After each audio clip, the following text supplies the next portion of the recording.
Tumakas si Jacob kay Laban. Ika-31 kabanata. Narinig ni Jacob na ang mga anak na lalaki ni Laban ay nagsasabi, "Kinuha ni Jacob ang halos lahat ng ari-arian ng ating ama. Ang lahat ng kayamanan niya ay nanggaling sa ari-arian ng ating ama."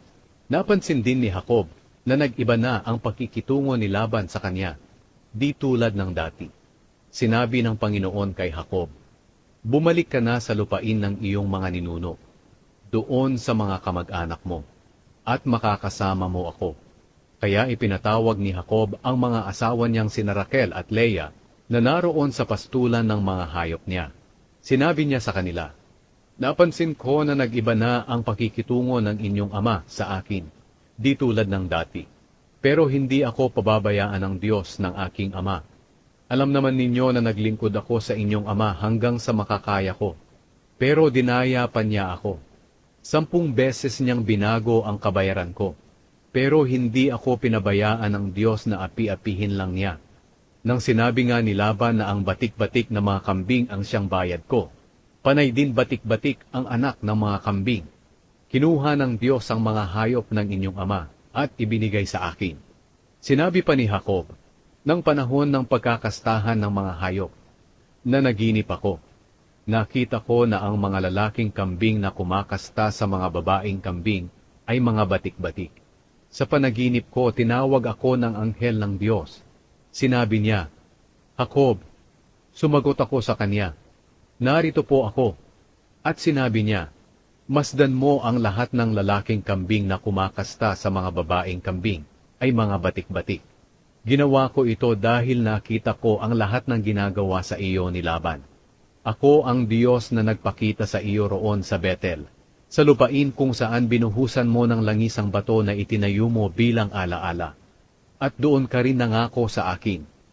Ngayon maghanda ka at umalis sa lugar na ito, at bumalik sa lugar kung saan ka isinilang." Sumagot si Raquel at si Leah kay Jacob, "Wala na kaming mamanahin sa aming ama. Ibang tao na kami sa paningin niya. Ipinagbili na kami at naubos na niya ang perang pinagbilhan namin. Ang lahat ng yaman na binawi sa kanya ng Diyos at ibinigay na sa iyo ay maituturing namin na mamanahin namin at ng aming mga anak. Kaya gawin mo ang sinabi sa iyo ng Diyos." Naghanda agad si Jacob para bumalik sa Kanaan, sa lupain ng ama niyang si Isaac. Pinasakay niya ang mga anak niya at mga asawa sa mga kamelyo. Dinala niya ang mga hayop niya at ang lahat ng ari-arian niya na naipon niya sa Padan-aram. Nagkataon naman na umalis si Laban para gupitan ang kanyang mga tupa, at habang wala siya, kinuha ni Raquel ang mga Diyos-Diyosang pag-aari ng kanyang ama. Niloko ni Jacob si Laban na Arameo dahil hindi siya nagpaalam sa pag-alis niya.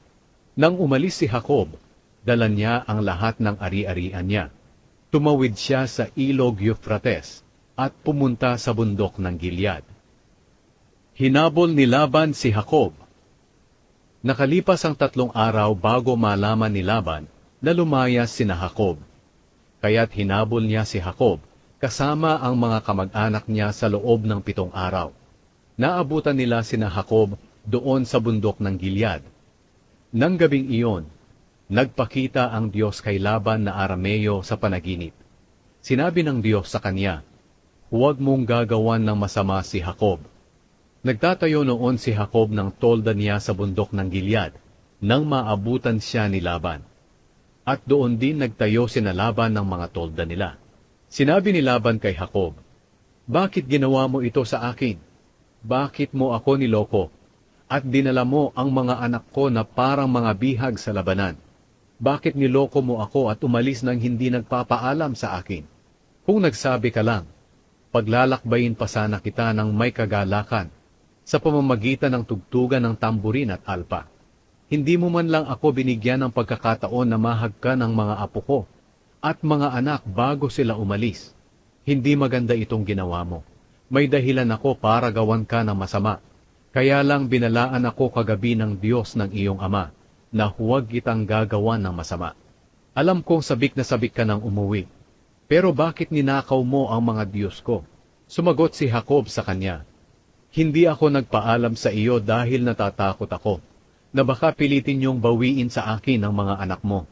Pero kung tungkol sa mga nawawala ninyong Diyos-Diyosan, kapag nakita niyo ito sa kahit sino sa amin, parurusahan siya ng kamatayan. Sa harapan ng mga kamag-anak natin bilang mga saksi, tingnan niyo kung may pag-aari po kayo rito na nasa amin, at kung mayroon ay kunin niyo. Hindi alam ni Jacob na si Raquel pala ang kumuha ng mga Diyos-Diyosan ni Laban. Kaya hinanap ni Laban ang mga Diyos-Diyosan niya sa tolda ni Jacob, sa tolda ni Leah, at pati sa tolda ng 2 aliping babae na mga asawa ni Jacob. Pero hindi niya nakita ang mga ito. Paglabas niya sa tolda ni Leah, pumasok siya sa tolda ni Raquel. Pero naitago na ni Raquel ang mga Diyos-Diyosan sa lalagyan na ginagamit na upuan sa pagsakay sa kamelyo, at inupuan niya. Hinanap ni Laban ang mga Diyos-Diyosan sa tolda ni Raquel, pero hindi niya ito makita. Sinabi ni Raquel sa kanya, "Ama, huwag po kayong magalit kung hindi po ako makatayo, dahil mayroon akong buwan ng dalaw." At patuloy na naghahanap si Laban, pero hindi niya makita ang mga Diyos-Diyosan niya. Hindi na mapigilan ni Jacob ang kanyang galit, kaya sinabi niya kay Laban, "Ano ba ang kasalanang nagawa ko at hinabol mo pa ako? Ngayong nahalongkat mo na ang lahat ng ari-arian ko.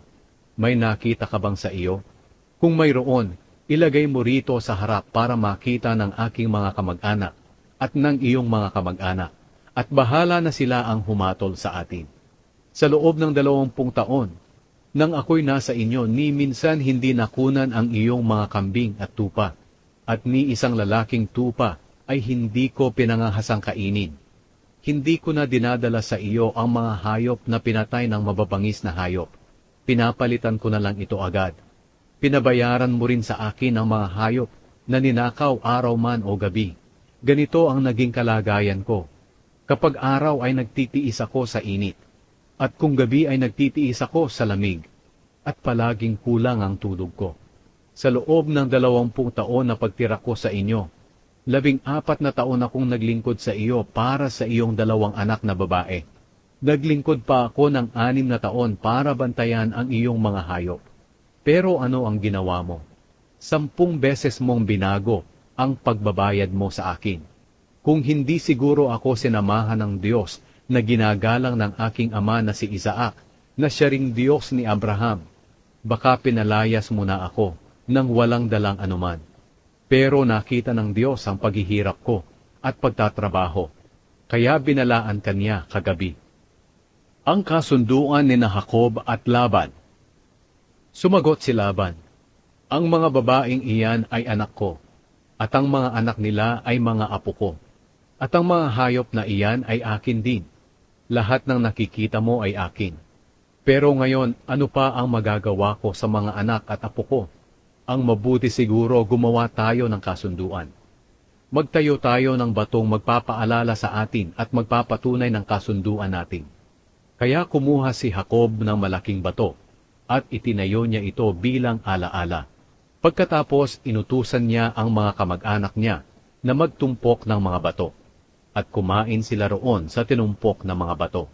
Pinangalanan ni Laban ang tinumpok na mga bato na Jegar sa Haduta, pero pinangalanan ito ni Jacob na Galeed. Sinabi ni Laban, "Ang mga batong ito na tinumpok ang magpapatunay sa kasunduan nating dalawa."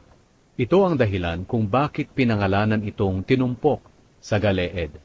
Tinawag din iyon na Mizpa, dahil sinabi pa ni Laban, "Naway ingatan tayo ng Panginoon sa ating paghihiwalay. At kung hindi mabuti ang pakikitungo mo sa mga anak ko, o kaya'y mag-aasawa ka pa ng iba, alalahanin mo na kahit hindi ko man ito nalalaman, ang Diyos ang magpapatunay ng kasunduan natin." Muli pang sinabi ni Laban kay Jacob, "Narito ang tinumpok na mga bato, at ang bato na alaalang magpapatunay ng kasunduan natin. Ang mga tinumpok na batong ito at ang bato na alaala ang siyang magpapatunay ng ating kasunduan, na hindi ako lalampas sa tinumpok na mga batong ito para lusubin ka, at hindi ka rin lalampas sa tinumpok na mga batong ito, at sa bato na alaala para lusubin ako. Naway ang Diyos ng lolo mong si Abraham at ang Diyos ng aking ama na si Nahor, na siya ring Diyos ng kanilang amang si Tera, ang siyang humatol sa ating dalawa. Nakipagkasundo rin si Jacob kay Laban sa pangalan ng Diyos na iginagalang ng ama niyang si Isaac. Naghandog si Jacob ng hayop doon sa bundok at tinawag niya ang mga kamag-anak niya para kumain. Kinagabihan, doon sila natulog sa bundok. Kinabukasan, maaga pa ay hinagkan ni Laban at binasbasan ang mga anak at apo niya, at umalis siya pauwi.